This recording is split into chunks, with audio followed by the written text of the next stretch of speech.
Good afternoon, everybody. I wasn't sure if this thing was going to be set up.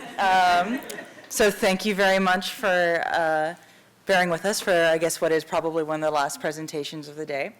My name is Marissa McArdle, and I'm the Vice President of Product Leadership at Nielsen for Nielsen's digital and cross-platform ads.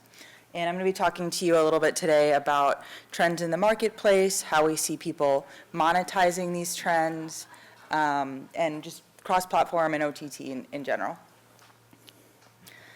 So some of the things that we're seeing in the marketplace today are increased focus around consumer privacy. So this is coming in the form of changes like Safari's ITPX or the Chrome changes that were recently announced today, legislation abroad like GDPR, and some more local legislation like some of the privacy laws we're seeing in California. We're seeing across the board also sort of the bar being raised on audience measurement, so the measurement of people and segments. People are demanding that that measurement become more granular. So measuring persons or measuring the amount of time somebody's spending with media in view and things, and that this measurement be scrubbed from any invalid traffic or things that might be somewhat artificially inflating the numbers. What we're also seeing is a really dramatic rise in the amount of monetizable connected TV inventory. So we're seeing a 182% rise in views on ad-supported media on connected TV devices. And with all of that, we're seeing all of these things kind of converge into a movement towards monetizing cross-platform. I think we've seen for years, large agency holding groups have been creating video planning groups, right? So they're planning for video on linear TV, moving that to phone, computer, CTV. And now they're not only just planning, they're demanding measurement that will span comparably across all of those platforms. And what we see that measurement is that it's a person's level measurement. So trying to get to an accounting of all of the people that may have been exposed to ads. So just to set the stage a little bit of how Nielsen thinks about measuring audiences is in the bottom half, you'll see the more traditional Nielsen measurement, which is content within commercials. We've been measuring connected devices in that space since 2012. So there's been a lot of measurement going around for a while. We also have some measurement where we're measuring content and ads separately. I'm going to focus a lot on that ads portion later, but just so you can take a look, like this is how we kind of think about that kind of space. So one of the important things to consider when we're talking about CTV and the audience measurement landscape is how really new it is, right? So linear TV has always been kind of content that can be seen by multiple people on the glass. It's a shared experience, right? And it's planned in advance for the most part, traditionally. And then you've got the digital space where people can target individuals and you can really get specific on the exact person or persons or people that you're trying to reach. CTV combines both of these things together into sort of one. It's got a lot of value, but it's a little bit difficult to figure out how to deal with this new space. Trying to quantify that, like where does CTV fit in terms of like the landscape and what kind of share is it of that TV glass representation? Well, from what we know, we can see that we've got time spent on CTV is about 10 billion hours per month. And so in context of linear TV, that's about a quarter of the amount of time that people are spending on linear TV. So it's not insignificant, but linear TV still is where people are spending the most amount of their time. The way that kind of breaks down into some of the subsets of the connected TV space is that we see a little bit more time is being spent on smart TVs, so about 3.5 billion hours, and then internet-connected devices, which are things like your Apple TV or your Roku, those kind of things that connect to your TV to make it smart. or about 3 billion hours, and the same runs true for gaming consoles. When we take a look at what's driving that usage, what's causing people to spend all of the 10 billion hours of time, we're seeing that it's, it's driven by ownership. So these numbers are looking at what percentage of Americans have some kind of a connected TV device. And we can see that it's about 80% of Americans have some kind of connected TV device, so one or many of these things. We see the strongest year-over-year growth in the smart TV space, so that grew year-over-year 22%, and also represents the largest share of who has a connected TV device. We're attributing that large growth to the fact of just people, as their TVs age out, they're replacing them with smart sets, and these capabilities come kind of automatically. They're easy to use. And this is followed by still growth in both the gaming console and internet connected device space. So both of those things are still growing year over year. So what you might ask is, okay, great, you own it, but do you use it, right? That's really important. And the answer to that is pretty overwhelmingly yes. These devices are very easy to use. You basically plug them in and they start working. So of that 80%, almost 80% that I mentioned earlier of Americans, 68% of Americans, so almost 70% of Americans, use and own a connected TV device. And we see that that usage is pretty consistent across the board, where if you do some of the quick and dirty math, within each of these categories, it's about 80%, or well over 80%, are using it, of the owners of those devices are using them. You will see also some of these numbers don't add up to 100%, and that is because many of us own multiple devices. I myself have a Chromecast, a Roku, a Wii, and a smart TV. Why I have all these things, I don't know, but I do. So I would fall into multiple of these categories. So just kind of showing that on average, if you break that 10 billion hours out, it's on average spending about 45 hours a month with each of these devices across the board. And again, we're seeing just that being sort of relatively consistent across the board.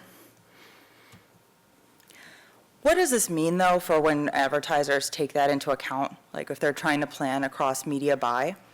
It means that these devices and also the digital space are helping them unlock incremental audience, so more people than they would have been able to reach otherwise.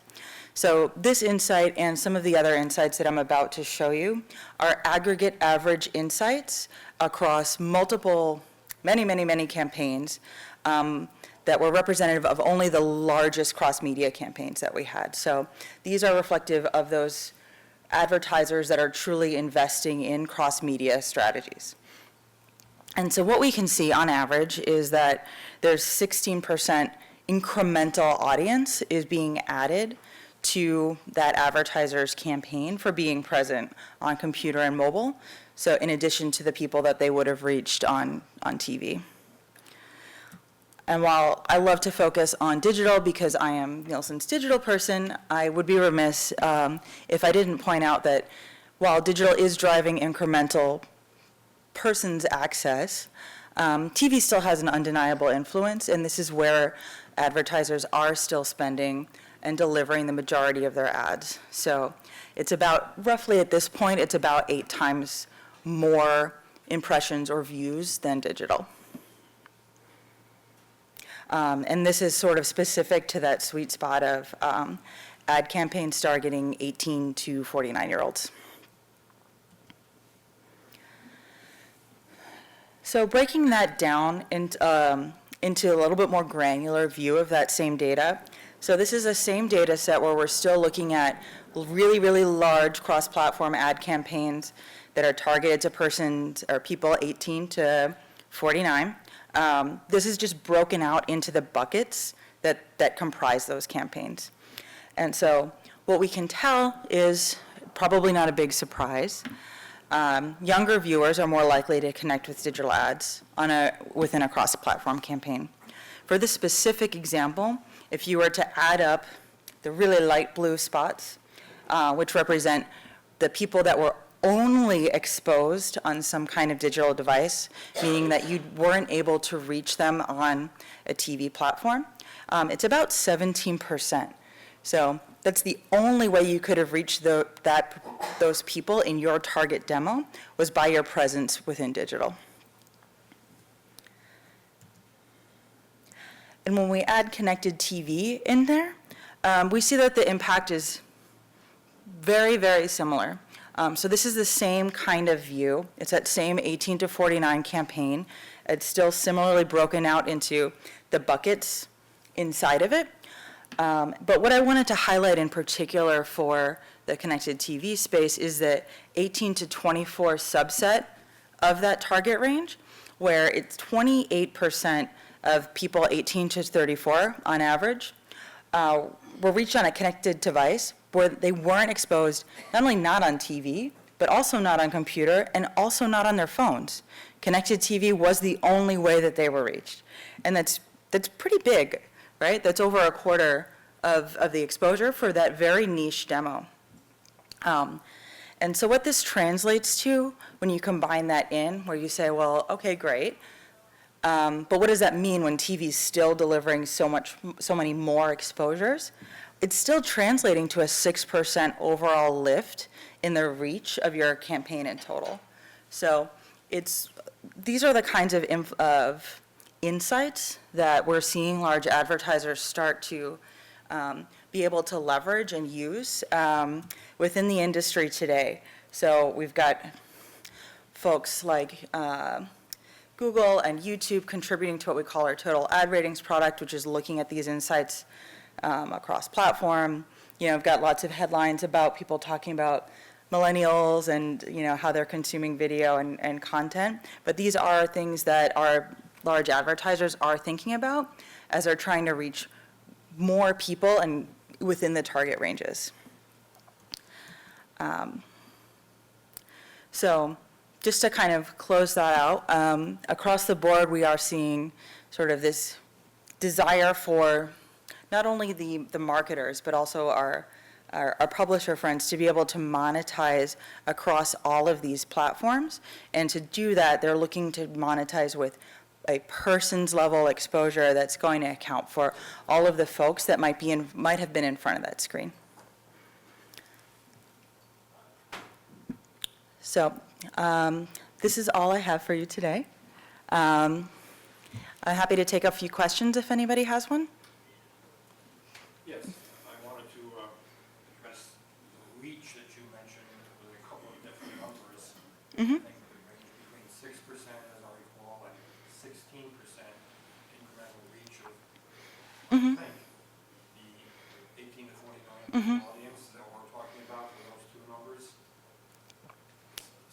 And are we talking about, in fact, net unduplicated audiences? Yes. Additive? Yes. To the existing foundation medium, Yeah. its reach and frequency. Yes. That's astounding. Yeah. And these are. Apples to apples, it's TV to OTT we're talking about? Yeah, we're talking about the measurement of unique people across platforms. And so, yes, those numbers are talking about the percentage of unique people that were only exposed on that. Astounding number. So Procter & Gamble, to pick a name out of the blue, Mm-hmm. as a 30-day campaign for Tide detergent or whatever, they established their foundation reach and frequency in traditional media. Yeah. 90% of dual persons or whatever the reach is. And you're saying if they then cross advertising to the new media, the linear streaming world, that campaign reach would now be incrementally increased Mm-hmm. by between 6 and 16% of the target audience, primarily skewing down to the younger millennials. Yes. That's astounding. Yeah, that's what we are seeing across the board.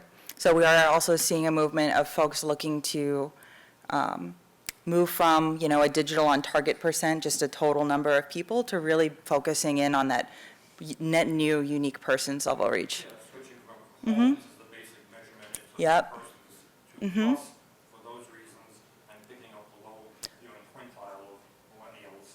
Exactly. And what I also didn't mention to your point is this person's level measurement is also the basis of adding in any more advanced segmentation, right? So if you want to understand, high technology users or pet food owners or things like that, you do need a person's level foundation to get to that more advanced targeting. Now, swinging around to the incremental value add of OTT and streaming at all in that 16% bubble, that value proposition, is the cost of extending that unduplicated reach for that purpose beyond traditional media, is the CPM going through the roof to achieve that? The cost of that added reach, I don't have any of those numbers. the economics of OTT Yeah. versus traditional CPM on 18 to 24. I don't have those kinds of numbers with me. I have not heard personally, colloquially, any comments to that effect. Okay, so that's one question about the cost of getting there and how much value, and then it's the absolute cost, the dollars added in the advertising campaign passing through to the consumer tied purchases, how high is up? Can you push that incremental value, that incremental cost inside the cost of a box of Tide? That's the other dimension to this reach. Yeah, that is another dimension. I do think, though, a lot of what advertisers are doing, and if you recall the slide I had up where we're talking about linear TV and and digital being able to be targeted, that's where we're seeing, as this measurement gets more ingrained into the system, it's getting embedded within ad serving technology itself. They're really cutting costs and driving value there because they're able to understand, how do I deliver this one to the right many that might be on the TV glass? Well, I think a lot of that comes from the reallocation of radio, magazines, and newspaper dollars into this other delivery system. The question I want to add, if I may, beyond the value reach, incremental reach added, what about the frequency? Do you have any numbers on incremental frequency to match up with that 16% reach number? And if so, how much more frequency is that added?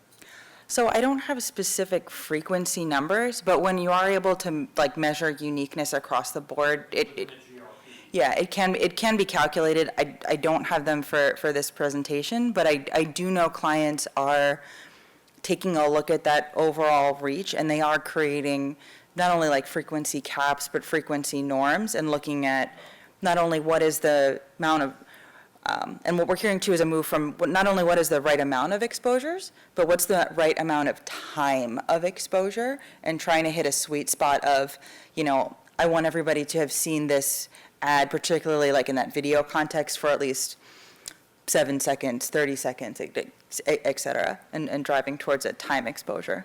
the mere fact that you're focusing on OTT as the value add, that's basically because you're out of home now. Mobile platforms and all of that is where it happens, is distinct from the traditional Nielsen in-home measurement base. So that's one of the reasons why there's net unduplicated reach of people out of home. Is that correct? And why you're finding incremental reach is beyond the home. No, this is. Getting younger. Yeah, so this is, I think this is actually more evidence of behavioral changes within the U.S. population, wherein there's, I think we had one of these time spent ones.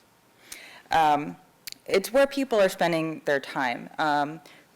The time that people are spending with linear TV is going down. It went down 8% last year, and they're spending more time with these other devices. They're in the same room of their home, right? They're still sitting in front of their TV. This TV just happens to have some new capabilities. And the measurement, that person's measurement that I am offering to, they're not net new because they're somewhere else. We are able to link that usage across all of those platforms to try to figure out, is the me on my browser and on my phone and on my Roku device and my Samsung, right? How can we figure out that I'm exposed on all of these things at the same time? Could you speak to some of the difficulties for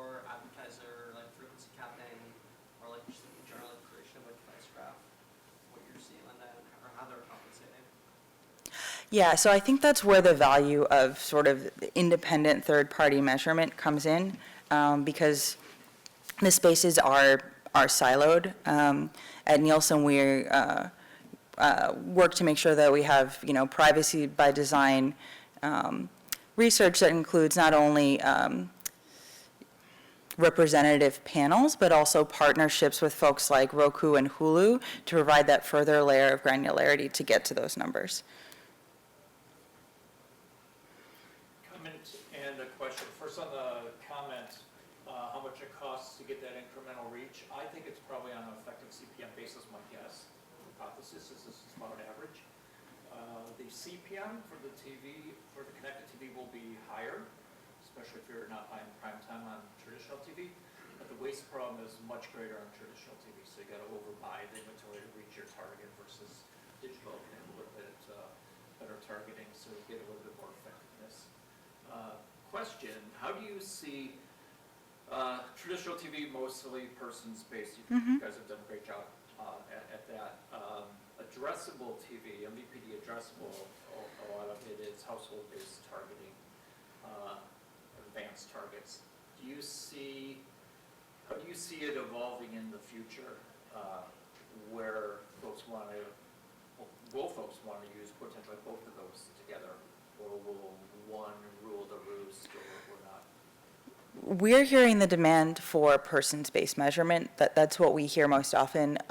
Persons-based is harder, but it is where we hear the industry demanding that measurement be both not only for individual persons, but for those more advanced audiences, inclusive of that kind of advanced NVPD space as well.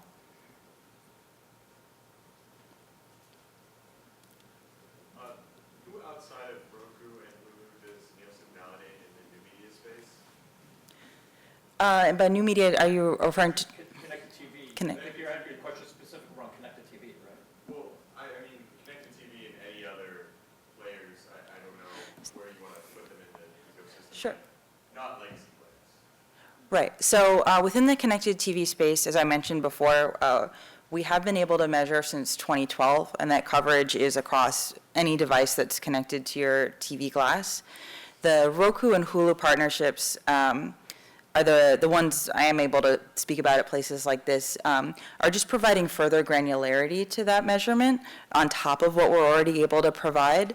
But I would like to note that both the Hulu and Roku partnerships do facilitate measurement on other properties that run across them. So if I'm another broadcaster client and I have an app on Roku, that's enabled. If I am, again, a broadcaster and I am selling my ads that may be delivered through Hulu because I own the TV show, that's also covered through this measurement. So the coverage that we have right now in the addressable CTV space is roughly 80% to provide further granularity. But again, 100% coverage in terms of the devices overall. And then, I guess, how much of the growth, or I guess fall of linear TV and growth of connected TV would you attribute to these new televisions, very low ASPs that are coming in where you physically can't turn on the TV and connect to a linear feed until you set it up as a connected TV?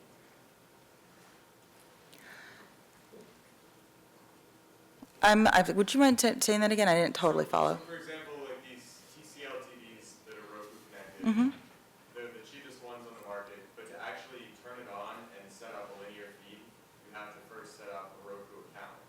So then, by definition, that would be a connected TV, correct?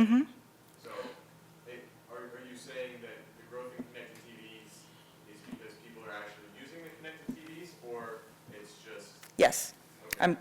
As you can see, so going back to the usage numbers that I showed earlier, we can see that within any CTV space, right, we see 78% of Americans own one or many of these devices, and almost 70% of those are users of that device. So across the board, the usage to ownership is a little over 80% within each of the verticals and as a whole. But in terms of, like, the physical device is connected, but once you connect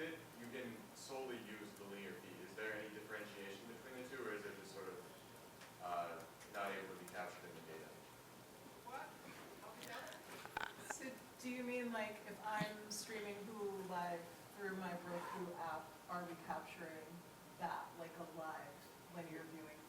It's if you buy a Roku TV, but you never use any of the connected TV features, it's just you're forced to set it up as a connected TV to use linear feed. Right, so then that would be in that dark blue section here. So we are accounting for that. That's what these numbers are showing, is the usage of the connected TV features versus just the ownership of an enabled device. But that would be, yeah, in the gap between the 68 and the 70 number, that's where that would be. Okay.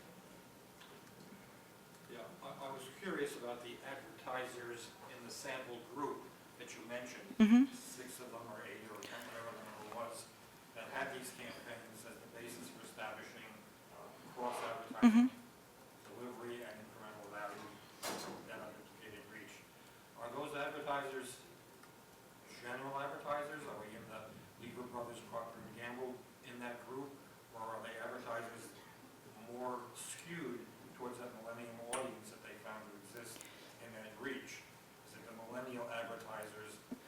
So these were representative of the largest advertisers. So they're global advertisers in like CPG, automotive, across the board. Well, I think consumer packaged goods is not a big advertiser, generically speaking, online, as opposed to millennial skewed travel, finance, technology advertisers. I think there's a difference in which advertisers would be in that benefit.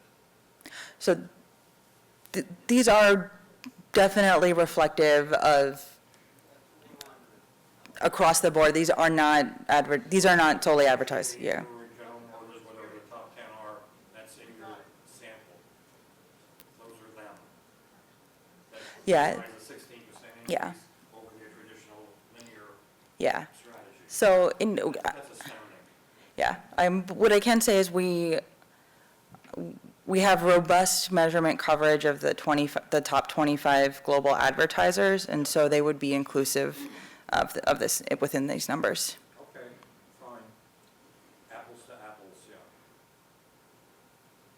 Incredible.